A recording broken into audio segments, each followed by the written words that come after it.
Welcome back to Morning Manna. Pastor James again with you, and we've been talking for the last 3 mornings about what the biblical virtue of humility is.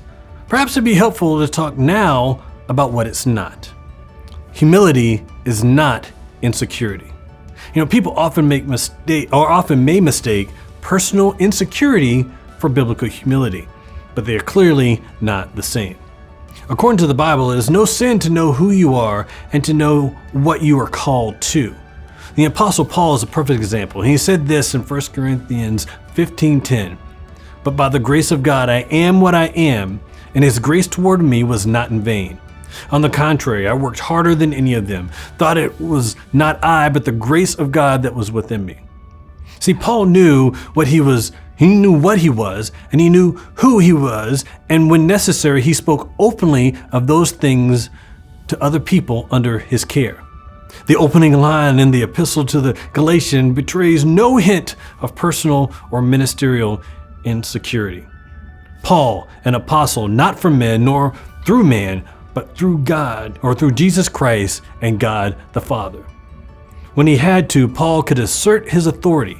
In the midst of a sometimes troubled relationship with the church in Corinth, he put the matter plainly. 1 Corinthians 4:21, "What do you wish? Shall I come to you with a rod or with a love and a spirit of gentleness?"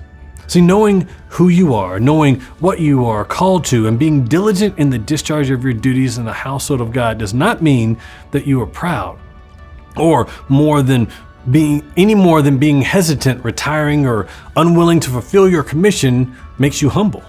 You see, being humble does not mean in any way, shape, or form that we are to bow down to other people. Paul was very clear when he said that we are to serve God and God alone. "For you were bought with a price, and do not become slaves of men." 1 Corinthians 7:23. And he also writes this, "Do I now persuade men or God? Or do I seek to please men? For if I still please men, I would not be a bondservant for Christ." That comes from Galatians chapter 1, verse 10.